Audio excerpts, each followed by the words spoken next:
नमस्कार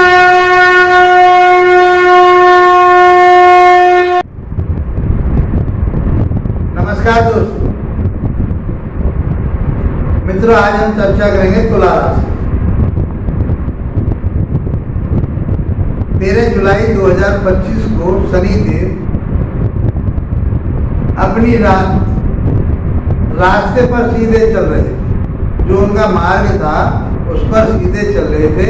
13 जुलाई को ये बकरी अवस्था में हो जाएंगे, उल्टी अवस्था में हो जाएंगे। तो ये क्या प्रभाव देंगे आपको? जबकि सौरमंडल में कोई भी ग्रह उल्टा नहीं चलता, ये सीधे ही चलते हैं। लेकिन पृथ्वी से और उस ग्रह के बीच में, शनि के बीच में इतनी दूरी हो जाती है कि वो यहाँ से देखने पर, क्योंकि वो आगे बढ़ता जा रहा है, तो आगे बढ़ता जा रहा है और उसकी दूरी इतनी बड़ी, तो ऐसा महसूस होता है कि वो वापस आ रहा है, जबकि वो आगे जा रहा होता है। कोई भी ग्रह बकरी नहीं होता, सभी मार्गी होते रहते हैं। लेकिन पृथ्वी से ऐसी स्थिति बन जाती है उनकी कि ये मालूम पड़ता है कि वो वापस आ रहे हैं। और जब बकरी ग्रह की बात करें, शास्त्रों में कोई ज़्यादा बात नहीं मिलती इसके बारे में। चाहे पाराशरी की बात कर लो, जेमिनी की बात कर लो, मंडल की बात करो, पातायन की बात, किसी भी शास्त्र की बात करो, कोई ज़्यादा इसमें डिटेल में बात नहीं मिलती। थोड़ी थोड़ी बातें जो मिली हैं उनसे ही निष्कर्ष निकाला जाता है कि ये प्रबल हो जाता है और ज़्यादा हैवी प्रभाव देने वाला हो जाता है। क्या प्रभाव देगा आपकी राशि के मुताबिक? तो यदि हम इससे बात करें, राशि की भी बात करें और लगन से भी बात करें, आप लगन से भी देख सकते हैं, समान आपके लिए फल प्राप्त होगा। तो तुला राशि वाले या तुला लगन वाले जातकों के लिए शनि योग कारक कहा गया। ये कारक ग्रह श्रेष्ठ माना गया है। लेकिन ग्रह तो और भी हैं, लेकिन इसको क्यों ज्यादा महत्व दिया जा रहा है कि 30 वर्ष में एक परिक्रमा या उसका परिक्रमण कर पाता है सूर्य का, एक परिक्रमा हो पाती है उसकी। कितने दिन में? 30 वर्ष में। तो एक राशि पर कितने दिन रहता है? 2.5 वर्ष रहता है। और इसकी 7.5 दिया जाए तो 7.5 वर्ष तक रहता है। और इसका प्रभाव यदि हम दशा से देखें तो 19 वर्ष तक दशा रहती है शनि। इसलिए शनि को समझना है। अब शनि क्या है, क्यों समझना है? क्योंकि ये पाप ग्रह कहा गया है, नैसर्गिक रूप से ये पापी ग्रह कहा गया है, अशुभ ग्रह कहा गया है। कारकत्व क्या है इसके? कारकत्व यही है कि ये परिश्रम का दाता है, मेहनत का दाता है और ये न्याय का दाता है, कर्म का दाता कहा गया है। तो कर्म तो आपसे बहुत कराएगा, उस कर्म में मेहनत भी आपसे बहुत कराता है। ये शनि के कारकत्व है, इसलिए शनि को समझना। और जो परिणाम इसके आते हैं वो बहुत धीरे आते हैं, स्लो आते हैं, क्योंकि ये बहुत, इसकी गति जो है वो धीमी गति है, धीरे धीरे चलता है। इसलिए शनि को समझना बहुत आवश्यक हो जाता है। समझिए मित्रों, आपके जीवन में ये क्या प्रभाव देने वाला है, बहुत आसान तरीके से। यदि चैनल पर पहली बार आए आप तो इस वीडियो को देख करके आपको अच्छी लगती है तो इसको सब्सक्राइब करें, लाइक और शेयर भी करें, ताकि आपके मित्र इसका लाभ उठा सकें और आप हमसे जुड़ जाएं। और कोई विश्लेषण कराना चाहते हैं आप अपनी पत्रकारिता, व्हाट्सएप नंबर पर संपर्क कर सकते हैं। तो राशि के स्वामी कौन हुए? शुक्रदेव। शुक्रदेव और शनिदेव अति मित्र हैं, उत्तम मित्र हैं, श्रेष्ठ मित्र हैं, एक दूसरे के बहुत नजदीकी है। मित्रता, घनिष्ठ मित्रता है इन दोनों। लेकिन वक्रता होने पर, बकरी होने पर, क्योंकि उल्टी चाल हो रही है तो इनके कारकत्व भी उल्टे हो जाए, प्रभाव भी उल्टा हो जाए। अब ये देखते कि स्वामी कहाँ है। आपकी राशि के मुताबिक ये चौथे भाव के स्वामी बनते हैं। शुक्रदेव ने इनके लिए, शुक्राचार्य जो दैत्यों के गुरु हैं, और इन दैत्यों में शनि के लिए इन्होंने 2 घर दे रखे हैं कि भाई शनिदेव आप बहुत धीरे गति से चलते हो और काम को बहुत नेक नीति से कराते हो, धैर्यता पूर्वक कराते हो, तो आपको चौथा घर दिया जाता है। चौथा घर होता है आपका भूमि का, भवन का, वाहन का, माता के सुख का, मित्रों के भौतिक सुखों का होता है। तो ये शनिदेव के अंडर कर दिया। दूसरा, बुद्धि, विवेक, ज्ञान, पंचम भाव के स्वामी दे दिए। शिक्षा ज्ञान के स्वामी बना दिए। युवा सट्टा लॉटरी के स्वामी बना दिए। व्यसनों के स्वामी बना दिए और लव रिलेशन के स्वामी बना दिए। दो घर मिलेंगे और दोनों घर बहुत श्रेष्ठ है। इसलिए इनको क्या कहा गया कि तुला लगन की पत्रिका में शनिदेव या तुला राशि के हिसाब से शनिदेव कारक ग्रह कहेंगे, श्रेष्ठ ग्रह कहेंगे। बैठे कहाँ पर हैं? बैठे हुए हैं ये राशि के मुताबिक गुरु की राशि मीन राशि में छठे भाव में बैठे। अब छठा भाव क्या होता है? छठा भाव होता है रोग का, कर्जे का, शत्रुता का, कलेशों का, स्ट्रगल का, परिश्रम का। यहाँ से देखते हैं नौकरी का भी देखते हैं। जो आप जिस नौकरी के लिए, क्योंकि शिक्षा के भी मालिक हैं, के लिए परिश्रम जो कर रहे थे, मेहनत जो कर रहे थे, उसमें शिथिलता आई। आप समझे कि एकदम रिजल्ट मिल जाएगा, नहीं मिलेगा। बहुत परिश्रम करना, मेहनत करनी पड़ेगी, अटूट मेहनत करनी पड़ेगी, जब कहीं जाकर के संभल पाओ। न्याय के रास्ते पर चलना पड़ेगा, क्योंकि ये न्याय के दाता कहे गए हैं, परिश्रम के दाता कहे गए हैं, यानी ये कर्म के दाता कहे गए। जैसा कर्म करोगे वैसा ही फल देंगे। ये आपके लिए ऐसी स्थिति है। छठे भाव में शनिदेव को अच्छा माना है। छठा भाव रोग का, कर्जे का, शत्रुता का, धन का विनाश करते। लेकिन ये रेट्रोगेट होकर के ये कहीं न कहीं आपके लिए सारी चीज़ों में इन्वॉल्व कर सकते हैं। किसी से आपकी शत्रुता बढ़ सकती है, किसी से आप कर्जा ले लेंगे, निकल नहीं पाएगा, पैसा दे देंगे, फंस जाएगा। तो इस अवस्था में आपको रुकना पड़ेगा। शत्रुता भी हो सकती है, लड़ाई झगड़ा भी हो सकता है आपका, कोर्ट कचहरी थाना दरबार भी हो सकता है। स्वास्थ्य खराब हुआ, रोग का भी घर है, तो आपको हॉस्पिटलाइज भी होना पड़ सकता है। तो इसलिए शनि का प्रभाव जो आपको मिलना था उसमें गिरावट आ रही है, ऐसा नजर आ रहा है। ऐसा देखा है शास्त्रों में। बकरी शनि के बारे में ज्यादा नहीं कहा गया कि वो कैसे रिजल्ट देता है, प्रभावशाली हो जाता है, ये तो कहा है।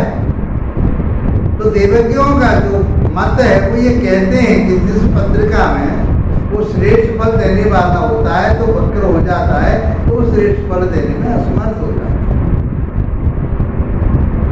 तो तुला राशि वाले जातकों के लिए ये समय रोग के हिसाब से, शत्रुता के हिसाब से, कर्जे के हिसाब से अच्छा नहीं है। इनमें डिस्टर्बेंस होगा, स्वास्थ्य कहीं कहीं गड़बड़ा सकता है आपका। शुक्रदेव किसके साथ है, किसकी दृष्टि है, वो देखना बहुत जरूरी है आगे चलकर। लेकिन यहाँ हम बात शनिदेव की कर रहे हैं, क्योंकि वो राशि के स्वामी है, आपके लगन के स्वामी है।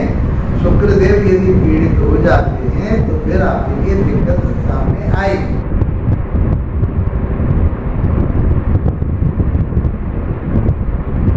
यहाँ से बैठ कर इनके पास 3 दृष्टियां, तीसरी, 7वीं और 10वीं। हर एक प्रत्येक ग्रह के पास में 7वीं दृष्टि तो सबके पास होती है, अतः 180 डिग्री पर प्रत्येक ग्रह देखता है।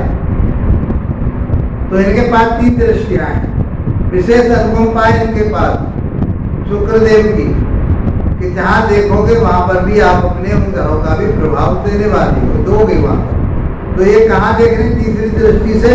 तीसरी दृष्टि से जो ये देख रहे हैं वो अष्टम भाव को देख रहे हैं। अष्टम भाव क्या है?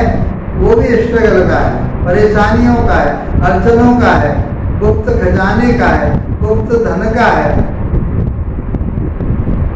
तो रिसर्च वर्क का है। तो जो आप ऐसी लोकल साइंस से जुड़े हुए थे, आप उससे अलग हटेंगे, तंत्र मंत्र से अलग हटेंगे।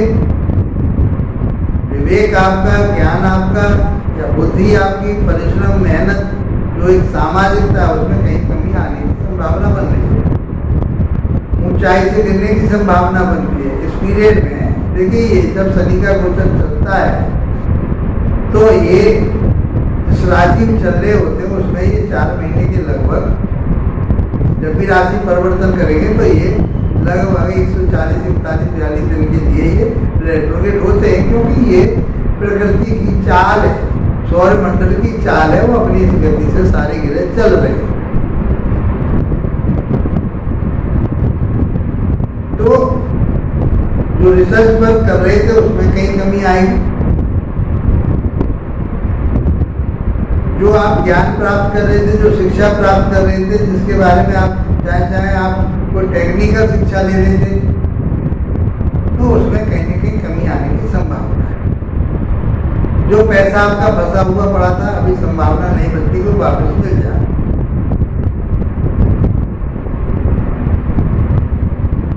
ससुराल पक्ष से भी कहीं आपके मनमुटाव हो सकते हैं।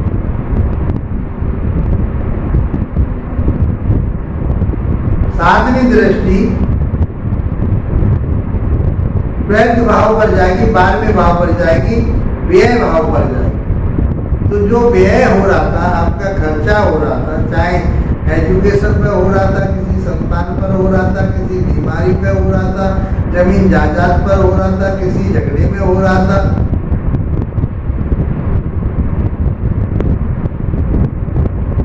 वो karma घर दर्शाता है। स्वास्थ्य खराब होने पर आप हॉस्पिटलाइज, झगड़ा होने पर कोर्ट कचहरी, थाना दरबार, मुकदमा होने बाजी होने का संभावना बनती है।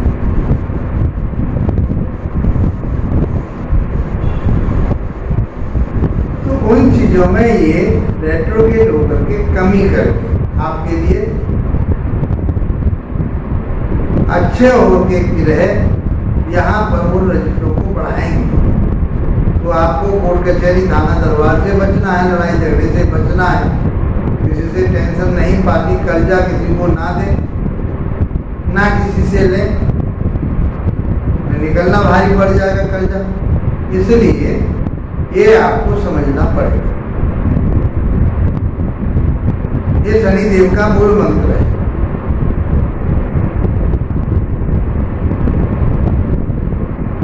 बारहवां भाव खर्चे का, तो खर्चा कराएगा इन सारी चीजों, जमीन पे कराए, जायदाद पर कराए, शिक्षा पे कराए, ये उसमें कराएगा, लेकिन इतना नहीं कराएगा जितना आप सोच रहे हैं। व्यय के घर को देख रहा है तो व्यय तो कराएगा। मान सम्मान प्रतिष्ठा में भी कहीं आंच आ सकता है। यदि आपकी धारणा ऐसी बन गई, आपकी मनोवृत्ति कहीं ऐसी बन गई, उससे आपको बचना पड़ेगा। जो आप पूरे व्यसन की तरफ हो जा रहे हैं, खान पान आपका गंदा हो रहा है, दारू चक्कर में आप जा रहे हैं, मीट मांस खाना शुरू कर दिया है आपने, तो आप उससे बचिए, आपको लाभ मिलेगा। योग से जुड़िए, प्राणायाम, इन सारी चीजों से जुड़िए, आपको लाभ मिलेगा। 10वीं दृष्टि जो जाती है वो चौथे भाव पर जाती है, तीसरे घर पर जाती है 10वीं दृष्टि। चौथे भाव के तो स्वामी, 10वीं दृष्टि कहाँ जा रही है? 10वीं दृष्टि जा रही है तीसरे घर। तीसरा भाव होता है छोटे भाई बहनों का, परिश्रम का, मेहनत का, ताकत का, और नौकर चाकरों का, शौक मौज का। वो अब आपको मिलने वाली थी। शनि आपके लिए फेवर में था, अब वो डिसफेवर की बात करेगा। जो भी शौक मौज है आपकी तेजी से मिलेगी, जितना आप चाह रहे थे उतना नहीं मिलेगा, उसमें कमी आएगी। नौकर चाकर जो आपकी कंपनी को, फैक्ट्री को या जिस भी क्षेत्र में आप काम कर रहे थे उसको आगे बढ़ा रहे थे, चाहे वो फर्नीचर का काम था, तेल का काम था, या स्क्रैप वगैरह लोहे से संबंधित कोई काम था, वो उसमें कहीं कमी आएगी। आपको मेहनत और परिश्रम बहुत ज़्यादा करना पड़ेगा, जब जाकर के आपको रिजल्ट मिलेंगे, और वो भी उतने रिजल्ट नहीं मिलेंगे जितना आप उम्मीद करते हैं। इस प्रकार से शनि देव की तीसरी, सातवीं, दसवीं दृष्टि की बात हुई, चौथे भाव की और पांचवें भाव शिक्षा ज्ञान विवेक की हुई, लव रिलेशन की हुई, भूमि भवन वाहन की हुई। इनके बारे में मैंने बहुत आसान तरीके से आपको बताया।